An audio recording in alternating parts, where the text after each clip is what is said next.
جاتی، اس پر مسائل اور دلائل ہوتے، اور پھر جس پر سب کا اتفاق ہوتا وہ فقہ حنفی کا اصول بنتا۔ امام اعظم ابو حنیفہ کے اجلہ شاگردوں میں سے قاضی ابو یوسف کو دیکھے، امام محمد کو دیکھے، امام زفر کو دیکھے، عبداللہ بن مبارک کو دیکھے، ایک ایک شاگرد اپنے اپنے میدان کا ایک بہت بڑا فقیہ تھا، بہت بڑا مجتہد تھا، بہت بڑا امام تھا۔ تاریخ اپنے آپ کو دہراتی ہے، یا پھر اسلامی تاریخ میں دارالعلوم دیوبند جب بنا اور اس کی صنعت یا اساتذہ اکرام سے جب یہ ہمارے بچے پڑھتے ہیں تو شیخ الہند نے دو استادوں سے فیض حاصل کیا تھا، حضرت مولانا محمد قاسم نانوتوی رحمۃ اللہ علیہ اور حضرت مولانا رشید احمد گنگوہی رحمۃ اللہ تعالی علیہ۔ حضرت نانوتوی کو حجت الاسلام والمسلمین قاسم العلوم والخیرات کہا جاتا ہے، اور حضرت گنگوہی کو فقیہ اعظم کہا جاتا ہے۔ یہ دونوں کو فقہ میں کمال تھے اور یہ اصول میں کمال تھے۔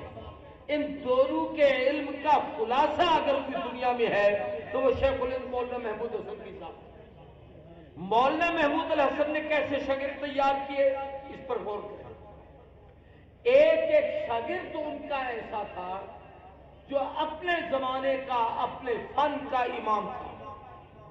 میں اس پر ایک گواہی نقل کرتا ہوں بڑی عجیب۔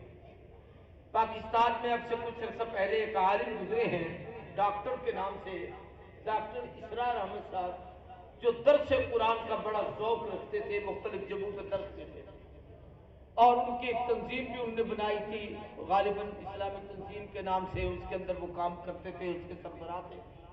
نظام خلافت راشدہ کی ان کی بھی ایک جد و جہد تھی۔ ہر بزرگ کے اپنے انداز میں ایک محنت ہوتی ہے۔ قاضی بدر حسین چکوال رحمہ اللہ، ہمارے حضرت توسیع رحمۃ اللہ علیہ، نور حسین شاہ بخاری رحمۃ اللہ علیہ، اسی طریقے سے ہر بزرگ نے اپنے اپنے علاقے میں ایک کام کیا ہے۔ تو ڈاکٹر اسرار نے ایک دفعہ ایک بات کہی اور وہ بڑی عجیب، یہ ان کی بات نقل کر کہنے لگے کہ میرے نزدیک امام شاہ ولی اللہ کے بعد اگر شاہ ولی اللہ کے درجے کا کوئی آدمی ہے تو جس کو قرآن پر بھی، سنت پر بھی، فقہ پر بھی پوری دسترس ہو، پوری نظر ہو، اور ان نے اتنے شاگرد تیار کیے ہوں کہ ایک ایک شاگرد ایک ایک میدان میں باکمال ہو، تو فرمانے لگے میرے نزدیک اس درجے کا مجدد اگر کوئی دنیا میں گزرا ہے تو وہ شیخ الہند مولانا محمود حسن۔ یہ ڈاکٹر اسرار کی گفتگو تھی، جن کا ہر شاگرد اپنی جگہ ایک امام ہے، اپنی جگہ ایک پیشوا ہے، اپنی جگہ ایک محقق اور مجدد ہے۔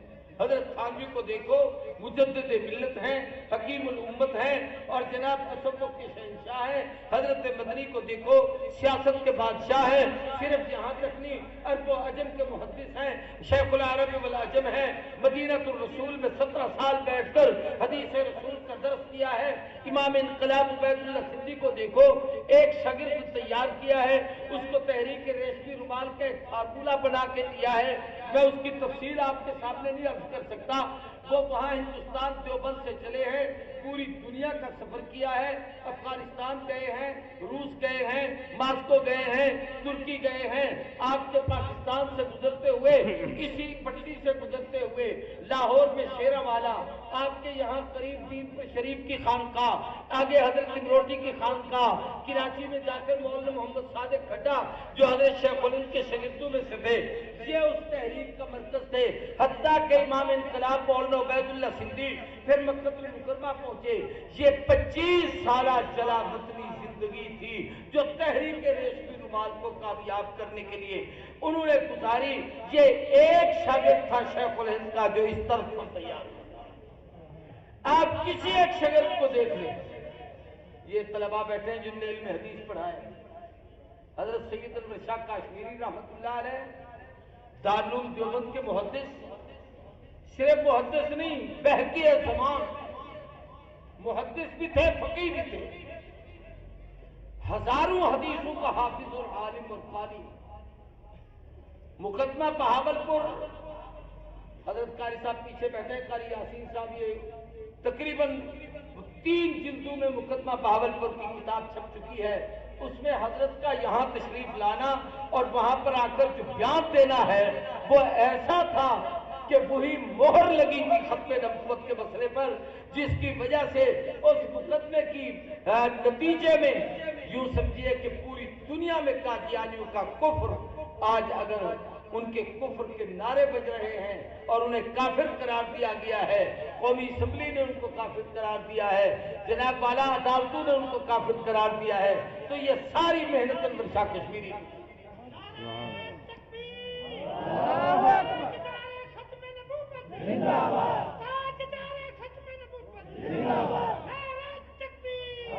شیخ الاسلام علامہ شبیر احمد عثمانی ان کے ایک شاگرد تھے، محدث کتنے تھے بڑے، مسلم کی شرح فتح الملہم لکھی، اور مفسر کتنے بڑے تھے، شیخ الہند نے جو مالٹا کی جیل میں بیٹھ کر قرآن کا ترجمہ لکھا اور پہلے 5 پاروں کی تفسیر لکھی، اللہ کو پیارے ہو گئے، نامکمل تھی استاد کے انداز کو، استاد کے لب و لہجے کو، استاد کے طرز کو سامنے رکھ کر انہوں نے مکمل قرآن مجید کی تفسیر لکھی، جو تفسیر عثمانی کے نام سے ہے، ترجمہ شیخ الہند کا ہے، پہلے 5 پارے ان کے ہیں، آگے ساری تفسیر علامہ شبیر احمد عثمانی کی ہے، صرف وہ عثمانی مولوی ہونے کی حد تک نہیں تھا، یہ آج پاکستان کا جس خطے میں میں اور آپ بیٹھے ہیں، یہ مدارس کی بہار دیکھ رہے ہیں، یہ علم کا ستون دیکھ رہے ہیں، یہ سب کچھ اس عثمانی کے مرہون منت تھا۔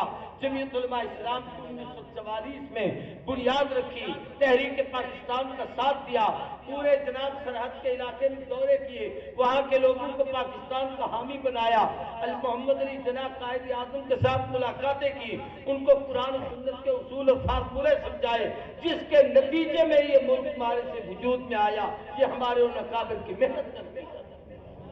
میں عرض کرنا چاہتا ہوں شیخ الہند بڑے آدمی، 4 سال مالٹا میں رہے، جب واپس آئے تو دارالعلوم دیوبند میں ایک اجتماع ہوا، اپنے استاد کو ملنے کے لیے بڑے دور دراز سے تلامذہ آئے، بڑے بڑے لیڈر آئے، اس وقت حضرت شیخ الہند کے شاگردوں سے بھی ہٹ کر دوسرے لوگ، جن میں ابوالکلام بھی تھا، جن میں مولانا شوکت علی بھی تھے، جن میں حکیم اجمل بھی تھے، اور بھی بڑے بڑے لوگ تھے، یہ سب لوگ اس اجتماع میں موجود تھے، اور حضرت شیخ الہند پر بیماری کا غلبہ تھا۔ دارالعلوم دیوبند کے حال میں دارالحدیث میں شیخ الہند نے ایک تقریر کی، اور یہ بڑی عجیب بات ہے کہ وہاں ایک ستون تھا، اس کے ساتھی ٹیک لگا کر کھڑے ہوئے اور گفتگو کی، اس بیماری میں، اور جس سال ہمارے مولانا عبد الشکور دین پوری رحمت اللہ تعالیٰ علیہ دیوبند گئے، ان کا انتقال آپ کے اسی بہاولپور میں 14 اگست کو ختم نبوت کانفرنس ہو رہی تھی، ادھر وہ تیار ہو رہے تھے کہ میں کانفرنس کے لیے جاؤں، حدیث میں آتا ہے کما یوم تموتون کما تموتون تو شرور، جیسی زندگی ویسی موت، جیسی موت ویسا حشر، زندگی جو دعوت و تبلیغ ختم نبوت کے عنوان پر صحابہ اہل بیت کی عظمت بیان کرتے گزری، موت کا وقت بھی وہی تھا کہ ختم نبوت کی کانفرنس میں شرکت کی تیاری کر رہے تھے کہ روح پرواز ہوئی۔ شان محمد مصطفیٰ، جرأت مند غیرت مند، جرأت مند غیرت مند، نعرہ تکبیر۔ میں عرض کر رہا ہوں کہ حضرت شیخ الہند مولانا دین پوری جس سال گئے تو مولانا بھی شدید بیمار تھے، قاری یاسین صاحب کو پتہ ہے، پاؤں کی ان کی انگلیاں کٹی ہوئی تھی، پٹیاں باندھی ہوئی تھی، اس حالت میں دیوبند کا سفر کیا۔ یہ اعزاز پھر آپ کے اس علاقے کے اس عالم کو جو اس وقت اسلامی مشن کے محتمم بھی تھے، ان کو یہ اعزاز نصیب ہوا کہ دیوبند کے اس ستون کے ساتھ جس کے ساتھ شیخ الہند نے کھڑے ہو کے خطبہ دیا تھا، اسی سے ٹیک لگا کر دین پوری نے گفتگو کی۔ یہ آپ کے اکابر کو شرف حاصل ہوا ہے۔ میں شیخ الہند کی بات نقل کرنا چاہتا ہوں، توجہ کریں، ساری بات لمبی ہو جائے گی، صرف 2 باتیں شیخ الہند کی ہیں، وہی نقل کرنا چاہتا ہوں، یہ میری تقریر کا خلاصہ ہے موقع کی بنا پر۔ حضرت شیخ الہند نے وہاں علماء کرام جن میں بڑے بڑے اجلاء علماء تھے، مفتی محمد شفیع رحمت اللہ تعالی علیہ تھے، مرتضیٰ سلطان پوری رحمۃ اللہ تعالی علیہ تھے، اس وقت مفتی محمد حضرت مولانا انور شاہ کشمیری رحمۃ اللہ تعالی علیہ تھے، حضرت بڑے سارے اکابر وہاں پر موجود تھے۔ جس وقت یہ وہاں پر حضرت نے گفتگو کی تو فرمایا بھی مالٹا کی جیل میں 4 سال رہا، 4 سال میں اس پر غور کیا کہ امت کے زوال کا سبب کیوں ہو گیا، یہ امت پستی کی طرف اور زوال کی طرف، بجائے ترقی کے تنزل کی طرف، بجائے عروج کے زوال کی طرف کیوں جا رہی ہے۔ اور میں نے اس پر بڑا سوچا کہ محبوب کی امت ہو، حضور کی امت ہو، محبوب آخری اللہ کی نبی ہیں، ان کے بعد کسی نبی نے آنا نہیں، یہ کام تو اس امت میں کرنا تھا، یہ اب پستی کی طرف ہے تو اس کام کو کون سمیٹے گا اور کرے گا۔ تو شیخ الہند فرماتے ہیں میرے ذہن میں 2 چیزیں آئی، اللہ نے ڈالی کہ امت کی پستی کے یہ 2 سبب ہیں، اگر ان اسباب پر امت غور کر کے ان کو ختم کر دے اور اپنے کام اور مشن کو لے لے تو اللہ تبارک و تعالیٰ ان کو عروج اور کمال عطا کر دے۔ وہ 2 چیزیں کیا ہیں؟ سب سے پہلی بات شیخ الہند نے کہی کہ یہ امت قرآن سے دور ہو گئی ہے، اور دوسری بات یہ کہی کہ یہ امت آپس میں اختلاف کا شکار ہو گئی، باہمی تنازع، تفریق اور قرآن سے دوری، یہ 2 چیزیں ایسی ہیں جو اس امت کی پستی اور زوال کا سبب ہے۔ ان میں پہلی چیز قرآن مجید سے دوری ہے۔ قرآن سے دوری کا کیا معنی ہے اس کو ذرا سمجھیے۔ پہلا معنی قرآن سے دوری کا یہ ہے کہ ہم نے قرآن پڑھنا چھوڑ دیا ہے، قرآن سے تعلق قائم کرنا چھوڑ دیا ہے، قرآن کی تلاوت ترک کر دی ہے۔ ابھی بچہ بولنا سیکھتا ہے، اسے انگلش کے کلمے سکھاتے ہیں، انگلش بولنا سکھاتے ہیں، دنیا کی اور زبانیں سکھاتے ہیں، اللہ کا قرآن نہیں سکھاتے۔ وہ مائیں پتہ نہیں کب میں چلی گئی جو بچوں کو اللہ اللہ سکھاتی تھی، جو کلمہ طیب سکھاتی تھی، جو ذکر اذکار سکھاتی تھی۔ وہ بچہ جب بولنا سیکھتا تھا اور دودھ ختم کرتا تھا اور 2 سال کے بعد جب اسے بولنے کا شعور آتا تھا اور چلتا پھرتا تھا تو ماں کی گود میں کئی پارے قرآن حفظ کر کے آتا تھا۔ وہ ماں اس دنیا سے چلی گئی۔ آج ماں بھی پیدا ہوتی ہے، رات کو سوتی ہے تو وہ بھی رات کو 1 بجے تک موبائل دیکھ رہی ہوتی ہے۔ باپ کی زندگی بھی ایسے گزرتی ہے، اولاد کی زندگی بھی ایسے گزرتی ہے۔ بچہ بھی فیڈر پیتا ہے تو اس کے ہاتھ میں سب سے پہلے اس کو مصروف رکھنے کے لیے موبائل دے دیا جاتا ہے۔ یہ وہ ذلت ہے کہ قرآن سے ہم دور ہوئے ہیں، اس لیے ذلیل ہو رہے ہیں۔ تلاوت قرآن ہمارے اندر ختم ہو گئی۔ انتہائی معذرت کے ساتھ میں اس مجمع سے اگر ہاتھ کھڑا کروا سکوں کہ بلال آغا روزانہ کی ترتیب کون قرآن کی تلاوت کرتا ہے تو کتنے آدمی ہوں گے؟ سوائے بچوں کے جو مدارس میں پڑھتے ہیں، سوائے قرہ اور اساتذہ کے جو ان کو پڑھاتے ہیں۔ ہم لوگ بس قرآن سے تعلق ہی رکھتے ہیں کہ ہم مسلمان ہیں، یہ ہماری کتاب ہے، اس کو پڑھنا چھوڑ دیا ہے، جبکہ قرآن پڑھنے کی کتاب تھی، قرآن سمجھنے کی کتاب تھی، قرآن عمل کی کتاب تھی، قرآن علم کی کتاب تھی، اللہ کا کلام ہے کہ اللہ تبارک و تعالیٰ نے اس کا تکلم فرمایا۔ رب چاہتے تھے میں نے انسان کو اپنا نائب اور خلیفہ بنایا ہے، انی جاعل فی الارض خلیفہ۔ اور جب خلافت کسی کو منتقل کی جاتی ہے تو شیخ اپنے اوراد منتقل کرتے ہیں، اپنے وظائف منتقل کرتے ہیں، اپنا ذکر اس کی طرف منتقل کرتے ہیں۔ اللہ تو نے جس کو خلیفہ بنانا تھا اس کو کیا منتقل کیا ہے؟ سب سے بڑے خلیفہ اللہ کی ذات کے، جس کو اللہ نے زمین کی خلافت عطا کی ہے، وہ آمنہ کے ذر یتیم نبی کریم رؤوف الرحیم علیہ التحیۃ و التسلیم سیدنا مولانا ماوانا ملجانا محمد الرسول اللہ سب کو صلی اللہ علیہ وسلم ہیں کہ آپ تمام انبیاء کے امام ہیں، پوری کائنات کے مقتدا ہیں، سب کے پیشوا ہیں۔ اللہ نے اس لیے اپنا کلام